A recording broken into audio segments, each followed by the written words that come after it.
नमस्कार, India news Uttar Pradesh Uttarakhand देख रहे हैं आप। मैं हूं आपके साथ वर्षा राय। देवभूमि लाइव में आप सभी का स्वागत है। बुलेटिन की शुरुआत करेंगे इस वक्त की बड़ी जानकारी के साथ। श्रीनगर गढ़वाल में मिशन 2022 का बीजेपी ने आगाज कर दिया है। बीजेपी ने शुरू की है जन आशीर्वाद रैली। सीएम धामी ने रैली का शुभारंभ किया है। साथ ही इस रैली में मदन कौशिक, धन सिंह रावत मौजूद रहे। सतपाल महाराज, हरक सिंह रावत भी इस रैली में मौजूद रहे। जनता के सामने पेश किया गया रिपोर्ट कार्ड। श्रीनगर के लोगों को सीएम ने दी बड़ी सौगात। बस अड्डे में पार्किंग की सौगात भी उत्तराखंड के वासियों को मिली। 2 ऑक्सीजन प्लांट भी लगाए जाने की बात कही गई। श्रीनगर नगर निगम बनाने की घोषणा भी की गई।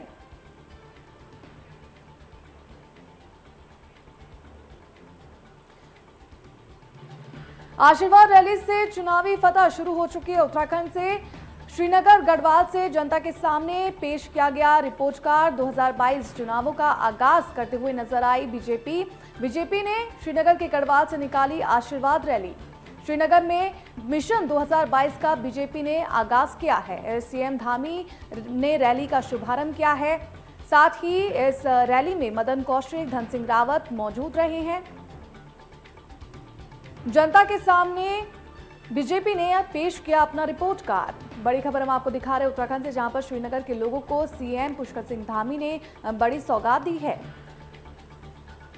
श्रीनगर में मिशन 2022 का बीजेपी ने आगाज किया है। पुष्कर सिंह धामी ने रैली का शुभारंभ किया है। साथ ही इस रैली में बीजेपी के कई बड़े नेता मौजूद रहे।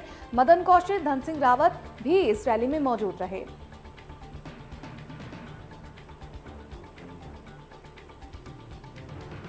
श्रीनगर के लोगों को सीएम पुष्कर सिंह धामी ने कई सौगातें दी। तस्वीरें हम आपको दिखा रहे हैं कि श्रीनगर में मिशन 2022 का बीजेपी ने आगाज कर दिया है। बीजेपी ने आशीर्वाद रैली निकाली है। इस रैली में पुष्कर सिंह धामी ने इस रैली का शुभारंभ किया है। तस्वीरें हम आपको दिखा रहे हैं जहां पर बीजेपी ने आशीर्वाद रैली निकाली है। श्रीनगर में मिशन 2022 का आगाज करते हुए ये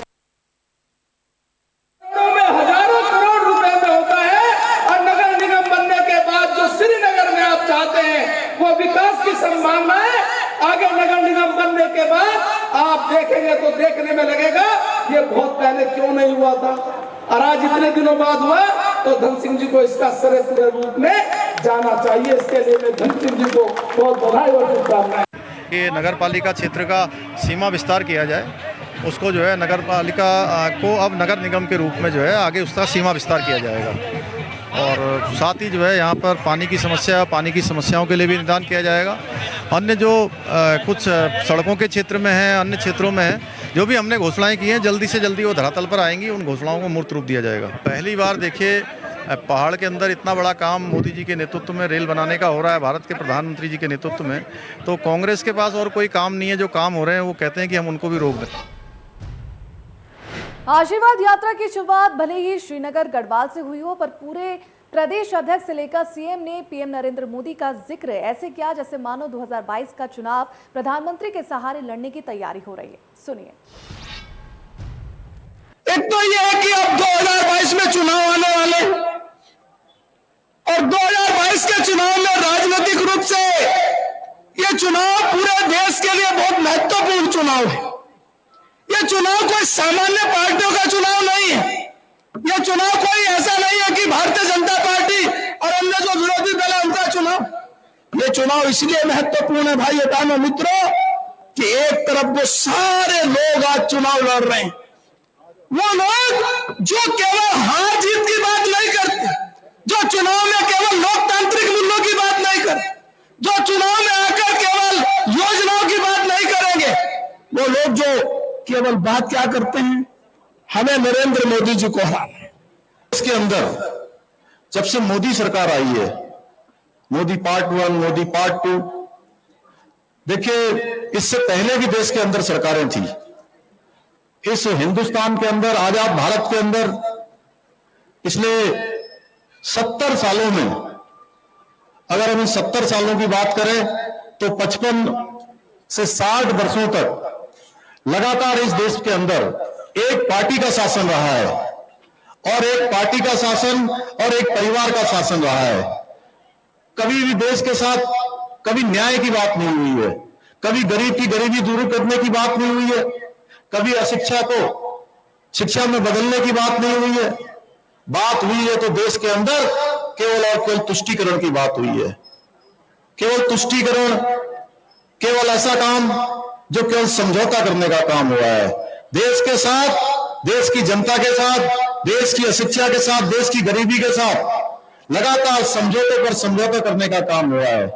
देश के अंदर अगर विकास की बात हुई है तो देश के अंदर 2014 में जब से मोदी जी की सरकार बनी है, उनके नेतृत्व में जो है लगातार देश में विकास की गंगा आगे बढ़ी है।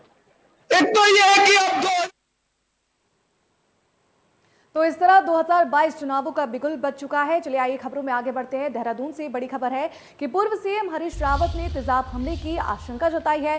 कांग्रेस की परिवर्तन यात्रा में तेजाब हमला होने की आशंका जताई गई है। खटीमा में कांग्रेस ने शुरू की है परिवर्तन यात्रा। कुछ लोग स्याही में तेजाब मिलाकर फेंक सकते हैं, हरीश रावत का ये कुछ कहना है। यदि ऐसा होता है तो ये राजनीति के लिए कलंक है।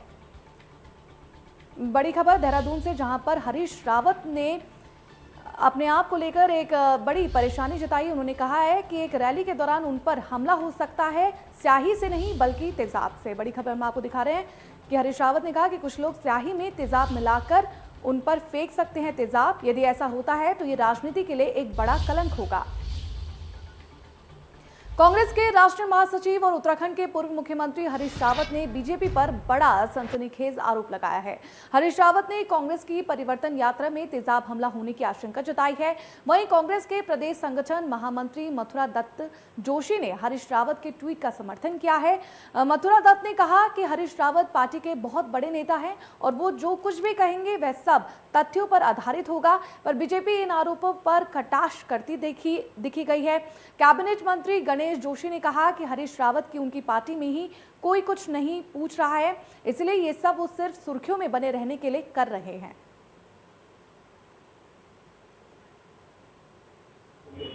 हरीश रावत जी जब से अप्रासंगिक हुए हैं, कांग्रेस के अंदर ही उनकी कोई वक्त नहीं है, तो सुर्खियों में आने के लिए, चर्चाओं में आने के लिए अक्सर इस प्रकार की हरकतें करते हैं। कभी पकौड़े तलते हैं। हमला होने की आपको संभावना है तो आप डीजीपी को बोलिए, हमारी सरकार सुरक्षा देगी। एक बात मैं बिल्कुल स्पष्ट कर दूं कि हरीश रावत जी ने जो फेसबुक में पोस्ट डाली है वो उसका सियासी सबूके से कोई लेना देना नहीं है। वो न सियासी सबूका है, न लोकप्रियता, सस्ती लोकप्रियता हासिल करने के लिए डाला है।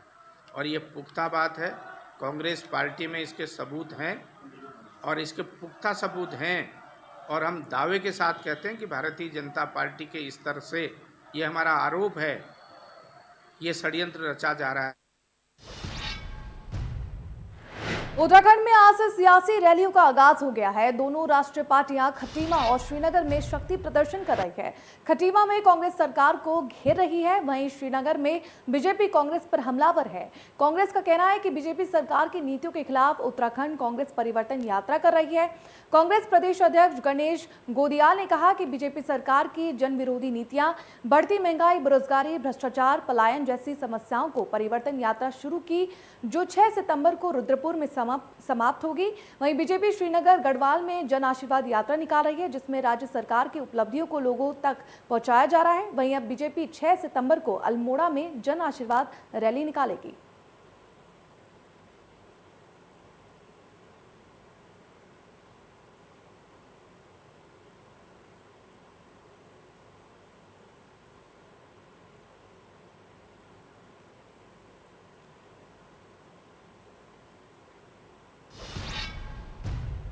भाजपुर में भाजपा प्रदेश प्रवक्ता राजेश कुमार ने पूर्व मुख्यमंत्री उत्तराखंड हरीश रावत के पंच प्यारों पर दिए गए विवादित बयान पर पलटवार किया है। इस दौरान राजेश कुमार ने कहा कि हरीश रावत ने घमंड में आकर बयान दिया है। साथ ही कहा कि हरीश रावत को पंच प्यारों का मतलब पता ही नहीं है और इतिहास पढ़ने की सलाह दी है।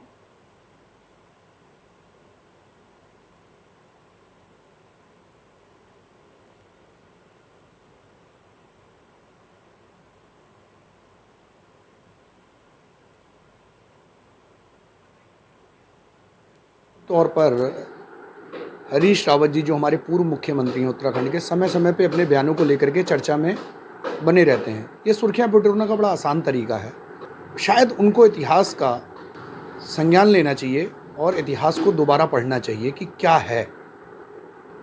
आपने ऐसा बयान दे करके जो हमारा सिख पंथ है उनकी भावनाओं को केवल और केवल आहत करने का काम किया है। ये हरीश रावत जी का बहुत विवादित बयान है और उनका जो आकंठ घमंड है उससे परिपूर्ण ये बयान है। आपने मिठाई खाई?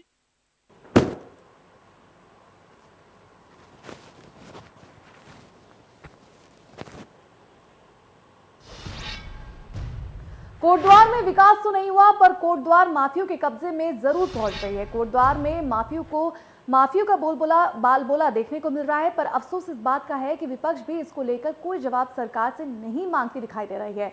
पर अब चुनाव करीब आते ही पूर्व कैबिनेट मंत्री सुरेंद्र सिंह नेगी ने कांग्रेस कार्यकर्ताओं के साथ रैली निकालकर प्रदर्शन किया।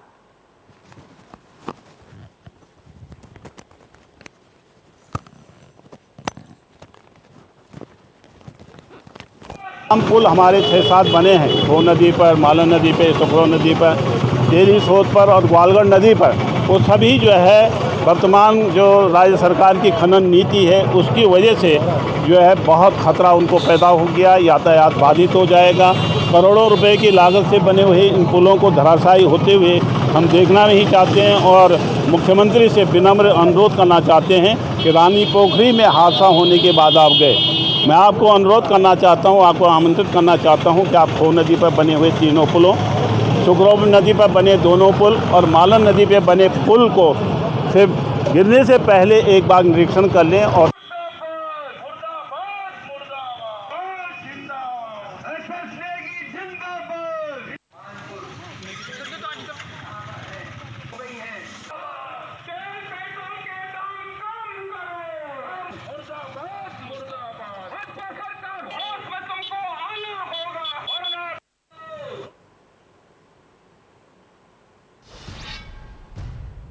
उत्तराखंड के पूर्व सीएम त्रिवेंद्र सिंह रावत हरिद्वार पहुंचे। हरिद्वार के कनखल के जगत गुरु आश्रम में उन्होंने जगत गुरु शंकराचार्य राजेश्वर आनंद महाराज से भेंट कर 2022 चुनाव में जीत का आशीर्वाद लिया। इस दौरान जगत गुरु ने त्रिवेंद्र सिंह रावत को अब तक का सबसे बेहतर मुख्यमंत्री बताया और कहा कि त्रिवेंद्र सिंह रावत ने कार्यकाल में भ्रष्टाचार मुक्त उत्तराखंड का सपना साकार हुआ।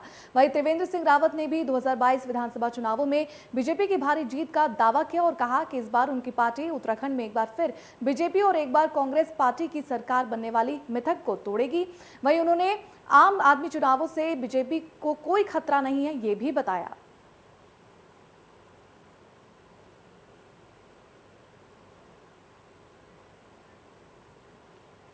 नदी के लिए जो भी हमारे त्रिवेंद्र जी जैसे 4 साल का कार्यकाल यहाँ बीता, वैसा तो यशस्वी समय और अभी किसी मुख्यमंत्री का व्यतीत नहीं हुआ। तो इसलिए इन्होंने एक दिशा और एक सबसे बड़ा भ्रष्टाचार मुक्त उत्तरांचल बनाने का जो संकल्प था वो इनके द्वारा पूरा किया गया है। लेकिन अगर आप देखें कि 2014 में लोकसभा का चुनाव हुआ, 2017 में विधानसभा का चुनाव हुआ और 2019 में लोकसभा हुआ। भारतीय जनता पार्टी विधानसभा भी जीती, लोकसभा भी जीती। अब 2022 का विधानसभा का चुनाव है, तो एक बार कांग्रेस एक बार बीजेपी, ये सोच इस बार बदलेगी और 2022 में भारतीय जनता पार्टी की सरकार ये उत्तराखंड।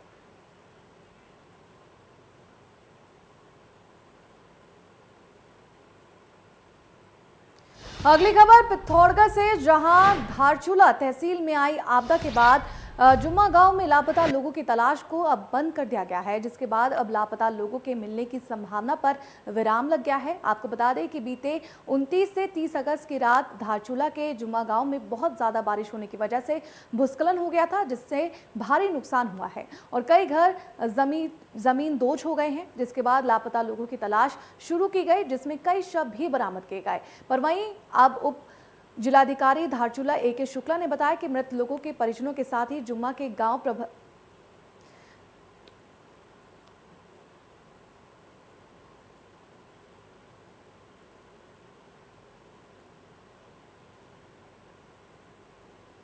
धारचूला में हुई आपदा का रेस्क्यू ऑपरेशन बंद हो गया है। खनन से आसपास के घरों में मलबा गिरा था, जिसके बाद कुछ लोग गुमनाम हुए थे।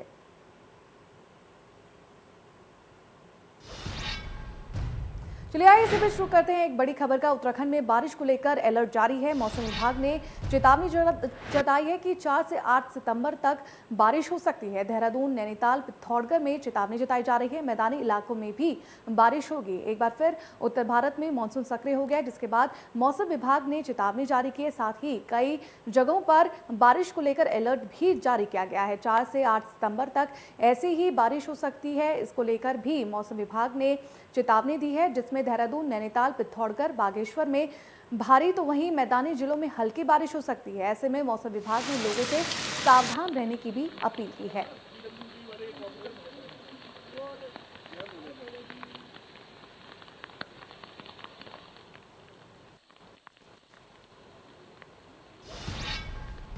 देवभूमि लाइव में बस इतना ही। मुझे दीजिए इजाजत। देश विदेश की तमाम बड़ी खबरों के लिए देखते रहिए इंडिया न्यूज उत्तर प्रदेश उत्तराखंड।